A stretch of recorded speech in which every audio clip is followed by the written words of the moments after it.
अखंड महाराष्ट्राचं आणि अखंड देशाचं लक्ष मार्कडवाडीकडे लागून राहिलेलं आहे आणि म्हणून जेव्हा मार्कडवाडीतून आम्हाला फोन आले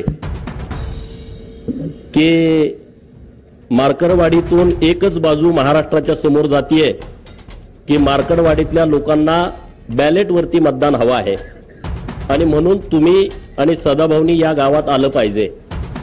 तुम्हाला पाहिजे का बॅलेटवरती मतदान मार्कडवाडीवाल्यांना? जोरात सांगा, कळू द्या, राज्याला कळू द्या. मीडियावाल्यांना माझी विनंती आहे, हे सगळे मार्कडवाडीतले लोक कोण कोण आहेत हात वर करा. हे बघा अख्खं गावच आहे. तर तुम्हाला बॅलेटवरती मतदान पाहिजे आहे का? हात वर करून सांगा, तुम्हाला बॅलेटवरती मतदान पाहिजे आहे का? जोरात सांगा, पवाराला ऐकू गेलं पाहिजे, मोठ्यानं बोला. नाही ना? ईव्हीएम वरती तुम्ही महायुतीच्या बाजूने मतदान केलंय का? कुणी कुणी केलंय हात वर करा. कुणी कुणी केलंय हात वर करा, जरा कळू दे. हात जरा थोडा वेळ धरा. हा, आणि म्हणून आम्ही ठरवलं की मार्कडवाडी गावामध्ये गेलं पाहिजे.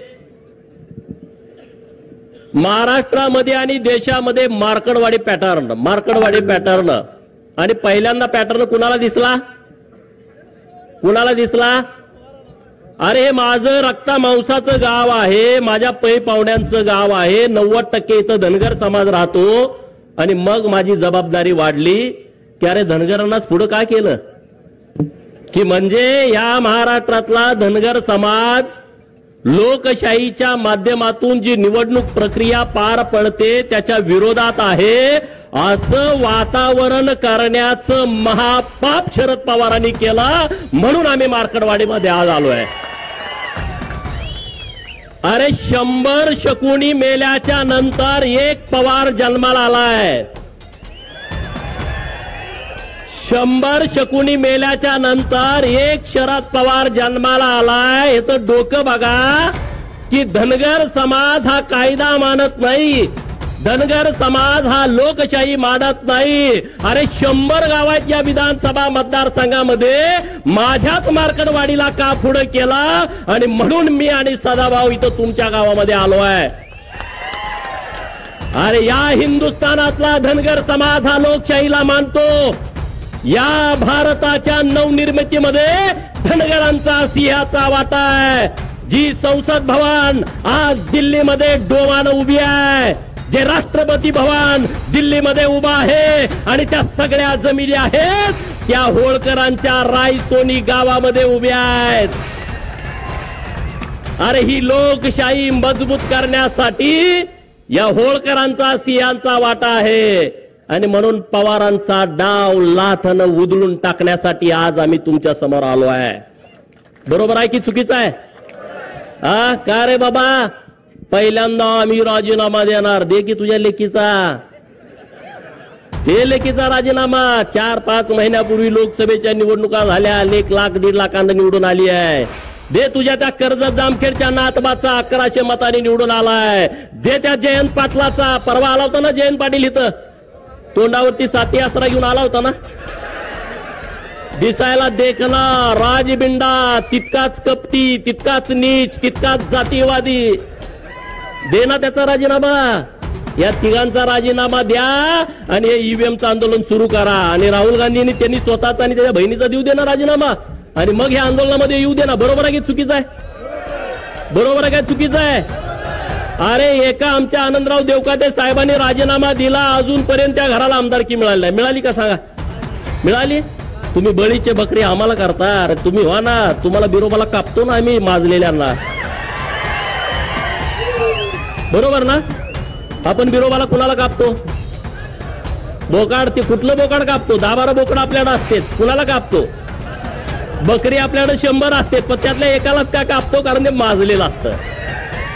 आणि म्हणून या महाराष्ट्रातल्या प्रस्थापितांना आपल्याला बिरोबाला आणि खंडोबाला कापावं लागेल. कापायचं की नाही कापायचं? आज महाराष्ट्रामध्ये आणि देशामध्ये निवडणुका झाल्या, ईव्हीएमच्या नावानं तुम्ही आता गळा काढताय. सदाभाऊनी त्यांच्या भाषेत तुम्हाला सांगितलं, अरे बाबांनो ही ईव्हीएम आलंय कधी? तुम्ही त्याच्यानंतर 2 वेळा केंद्रामध्ये सत्ता भोगली. 2009ला हे शरदचंद्रजी पवार या माढा लोकसभा मतदारसंघातून ईव्हीएम वरती निवडून गेले की नाही गेले सांगा? 5 वर्ष तुमचे प्रतिनिधी होते. तुमच्या गावात किती वेळा आलते? मार्कडवाडीमध्ये किती वेळा आलते? जरा जोरात कळू द्या. म्हणजे संधी साधायचा असला का हा माणूस कुठे येतो बघा. तुमचा प्रतिनिधी होता तेव्हा हा माणूस तुमच्या गावात आला नाही, एकदा पण आला नाही. अरे तुमच्याच गावात काय, या माढा लोकसभा मतदारसंघामध्ये शेकडो गावात हे कधी गेले नाहीत आले. यांना तुमचं काही देणं घेणं नाही आहे. त्यांचं कसं आहे, आमच्याच कोंबड्यानं बाग दिली पाहिजे आणि मगच उजाडलं पाहिजे. हा जो गेल्या 50 वर्षापासूनचा प्रयोग सुरू आहे तो प्रयोग आता त्यांचा कोंबडा देवाभाऊनी कापून खाल्लेला आहे. बरोबर, त्यांचा आता कोंबडा ओरडू शकत नाही आणि त्यामुळे त्यांच्या तळपायाची आग मस्तकात गेलेली आहे. आणि म्हणून ठरवलं की आपल्या लोकांशी जाऊन बोललं पाहिजे. समोर जे आंदोलन करतायत त्याही भावांना माझी विनंती आहे, अरे तुम्ही चुकीचा पायंडा पाडायला लागलाय. कुणासाठी तुम्ही आंदोलन करताय? कसलं आंदोलन करताय? अरे जर समाजाचं आंदोलन असतं, आम्ही सरकारचा विचार केला नसता, आम्ही तुमच्या बाजूने ठामपणे उभं राहिला असतो. आज जे मार्कडवाडीतून जे आंदोलन उभा करताय ना, हे सरंजाईशाही, हे मोहिते असतील, हे पवार असतील, ह्यांना वाटतंय की आम्हीच या लोकांना गुलाब बनवून आम्हीच इथले राजे आहोत लोकशाहीतले सुद्धा. अरे डॉक्टर बाबासाहेब आंबेडकर साहेबांनी जेव्हा संविधान आणलं ना, तेव्हा राजे आणि पोतराजे एका लेवलला आणून बसवले, यामध्ये फरक ठेवला नाही. आणि तुम्ही आता लोकशाहीमध्ये अनेक वर्ष या महाराष्ट्राच्या सत्तेमध्ये ठाण मांडून होता आणि आता तुम्ही बाजूला झाल्यानंतर तुम्हाला वाईट वाटतंय. तुमच्या पोटामध्ये कळा उठतेत. तुमच्या पोटात किती जरी कळा उठल्या तर देवाभाऊ नावाचा डॉक्टर आलाय, चुन्याची गोळी देऊन तुम्हाला बरं करताय. तुम्ही आता टेन्शन घेऊ नका. ईव्हीएम वरती घोटाळा होतोय. अरे माझं 2019ला मी बारामतीमध्ये उभा होतो, माझं डिपॉझिट जप्त झालं, मी भारतीय जनता पार्टीचा उमेदवार होतो. ईव्हीएम मध्ये जर घोटाळा असता तर माझं डिपॉझिट गेलं असतं का? तुम्ही साधा विचार करा. गेलं असतं का सांगा? जरा तरी जवळ आणून चिटकवलं असतं का नसतं? हा, जरा तरी जवळ. अरे 2024च्या लोकसभेमध्ये तुमचे 31 खासदार निवडून आले, तेव्हा यांची स्टेटमेंट काय होती पवारांची? महाराष्ट्र आणि महायुतीचा सुपडा साफ केला. बघा पेपर काढून, बघा युट्यूब वरती बातम्या काढून. महाराष्ट्राची जनता माफ करणार नाही, त्यांनी तुम्हाला हद्दपार केलं. 4 महिन्यापूर्वी यांची स्टेटमेंट. आणि आता तुम्हाला हद्दपार केलं तर ईव्हीएमच्या मागे पवार दडायला लागले. अरे ईव्हीएम बारकी मशीन आहे, त्याच्या मागे पवारासारखा माणूस दडू शकतो का? दडायला लागले. महाराष्ट्रात मवियाचं सरकार येईल अशी पवारांना होती आशा, परंतु मार्कडवाडीकरांनी त्यांच्या तोंडात घातल्या माशा. पवारांच्या राजकीय जीवनाचा केला तमाशा, म्हणून पवार वाजवत आहेत ईव्हीएमचा ताशा. बरोबर ना? अरे अहमदनगरचं नाव बदललं, पुण्यश्लोक अहिल्यानगर केलं. मार्कडवाडीतल्या लोकांना काय आनंद झाला असेल का? नसेल झाला की नाही झाला? अरे मग त्यांनी मतं दिली असतील ना. मोहितेच्या विरोधामध्ये लढायचा डीएनए इथल्या लोकांचा आहे. सीताराम अण्णा वाघमोडेंच्या पासून एसबी अण्णांच्या पर्यंत आहे की नाही? आहे की नाही? मग ते काय लगेच बदलतेत वर? एवढे काय गुलाम झालो का आम्ही? हा, आमच्यात पण काय रग आहे की नाही? हा, रामभाऊच्या डोक्यात तोच विषय आहे, दुसरा विषयच नाही. हा, रामभाऊ प्रचाराची सभा असल्यासारखा ठोकूनच काढतो मोहितेंना. हा, अरे रामभाऊ सारखा पोरगा, माझ्यासारखा पोरगा, हे भाजपमुळे आमदार झालो आम्ही. आम्हाला केलं असतं का सांगा? हा, आम्हाला आमदार केलं असतं? अरे आमची शिफारस करायला माणूस नाही. जी कोण जाईल ते उलटच सांगते, जी कोणी जाईल ते उलटच सांगते. मला सदाभाऊला मी, आम्ही दोघच आहे. सदाभाऊला म्हणतात गोपीचंदला कशाला लादा लागतोय, मला म्हणत नाही, त्याला माहित आहे. अरे बाबांनो, रामभाऊने एक विषय मांडला की रणजितसिंह मोहितेने राजीनामा द्यायला पाहिजे. खरंच त्यांना जर लाज वाटत असेल ना,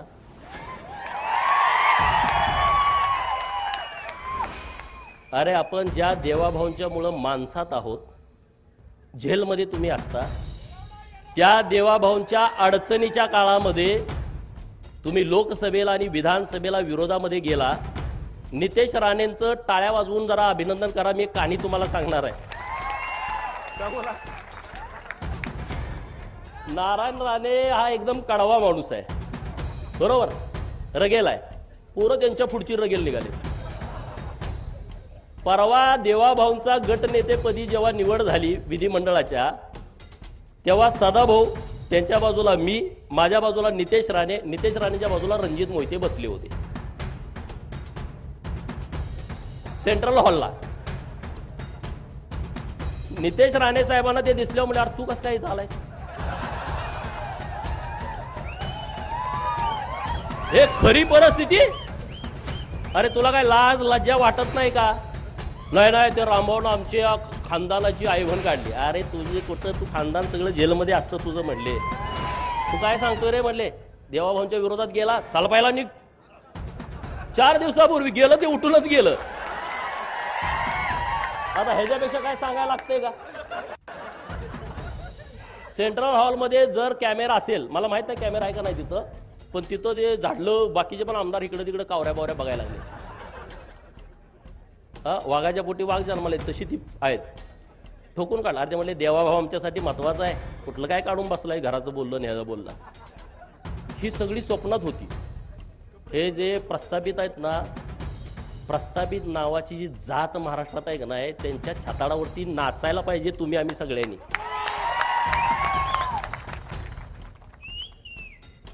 नाचायला पाहिजे का नाही पाहिजे? त्यांना असं वाटत होतं की आता आपलं कोण तर सरकार येते ना, आम्ही असं करून तसं करू. आता इतकी मऊ आलेत. जयंत पाटलाचं कालचं सभागृहातलं भाषण ऐकलं का?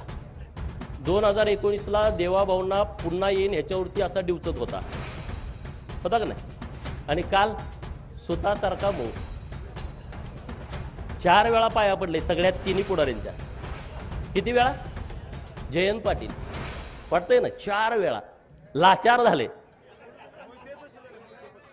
मोहिते किरकोळ आहे हो,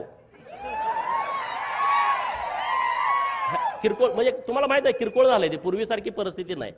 त्यामुळे जास्त बोलण्यात काय पॉईंट आहे असं मला वाटत नाही. कारण ह्या लोकांची सवय काय, आमचं पोरगं जरी जन्माला आलं तर ते आमदार झालं पाहिजे. आणि आम्ही किती बी इकडं 20-20 वर्ष काम केलं. यांचं काय, यांना लॉटरी लागली म्हणते. अरे लॉटरी? अरे आमच्या अंगावरती अजून पोलिसांनी मारलेले वळ गेले नाही 2007, 8, 9चे. ह्या जयंत पाटलाला मी जेव्हा अडवलं होतं तेव्हा आमच्यावरती लाठीचार्ज झाला होता. ती पोलिसाकडं प्लॅस्टिकचे काटे ना, पोलिसाकडं लय वाईट आहे. ते मारल्यानंतर 1 तासानं कळतंय कातड गेले, आधी कळत नाही. पुण्यश्लोक अहिल्यादेवींची जयंती होती त्या दिवशी, आणि अचानक मी तिथं मंत्र्यांना बंदी घातली होती. टेंबूचं पाणी जोपर्यंत देत नाही तोपर्यंत मंत्र्यांनी यायचं नाही. जयंतरावला जरा कंड होता. अचानक हेलिकॉप्टर उतरवलं. मी तासगावात गेलो होतो, मला कळाला आलाय. लगेच गाडी वळवली, 5-50 पोरावरती अडवून टाकला. अडवला का पोलिसांनी लाठीचार्ज केला. आणि परत आम्ही त्या जयंतीच्या कार्यक्रमाला गेलो, किडेमिसरी तालुका सांगोल्याला. आणि तिथं कोंबडवाडी म्हणून गाव आहे, तिथं गेल्यावर चंचा नाही लागलं, तवर कळालं नव्हतं. अरे सगळ्यांना म्हटलं बघा काय काय झालं, पॅन्टावर केल्या तर कातडच नाही, सगळं रगात. अरे आम्ही संघर्ष केलेले लोक आहोत, आम्ही संघर्ष करून इथं आलोय, आम्हाला काही लॉटरी लागलेली नाही. आमच्या घरात पोरग जन्माला आलं तर आमचा नामकरणाचा कार्यक्रम कसा असतो?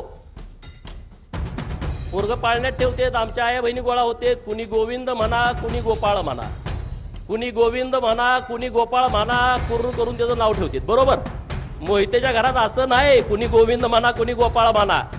तिथं पाळण्यात ठेवल्यामुळे कुणी आमदार व्हा, कुणी खासदार व्हा. काय?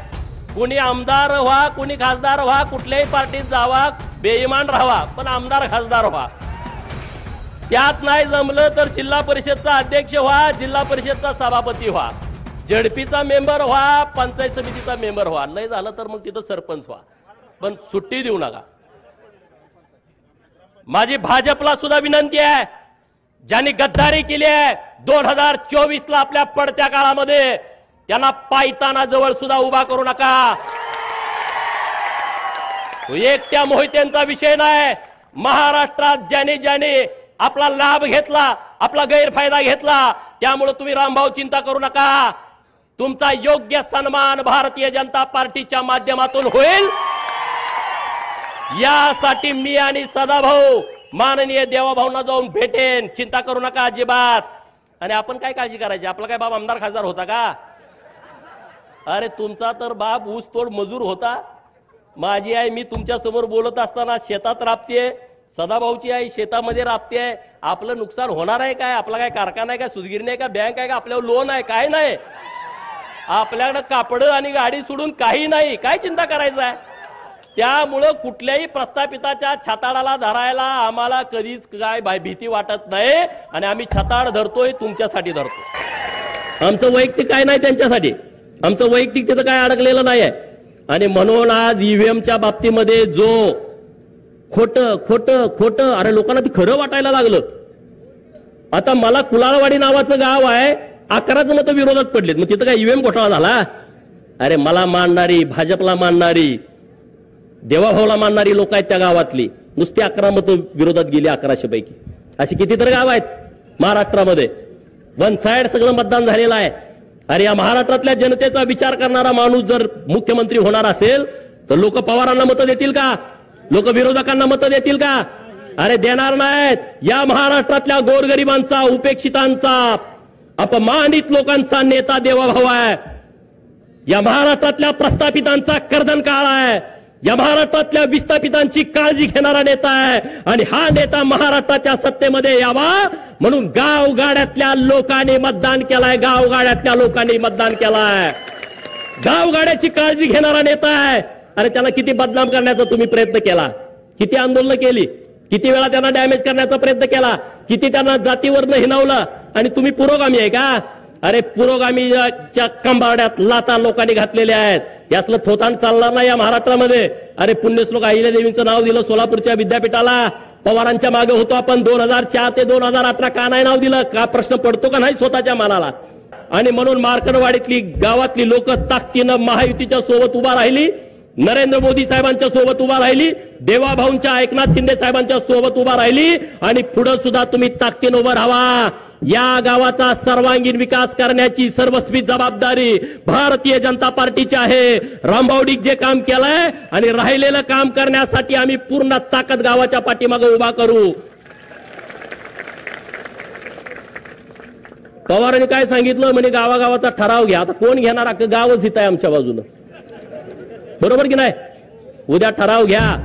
शरद पवारांनी लिहा त्यामध्ये, बारामतीचे बिन चिपळ्याचे नारद मुनी शरद पवारांनी आमच्या गावामध्ये येऊन भांडणं लावण्याचा प्रयत्न केला, त्याचा आम्ही निषेध करतो. आणि हे गाव ईव्हीएम मध्ये जे मतदान केलेलं आहे ते महायुतीला आम्ही मतदान केलेलं आहे असा उद्या ठराव घ्या. सगळ्याच्या सह्या घ्या आणि त्या बारामतीला पाठवून द्या. मीडियाला सगळ्या पाठवून द्या. द्याल का? जमल का तुम्हाला? हे भिवू नका कुणाला, मी आहे ना तुमच्या बरोबर. एक छंद,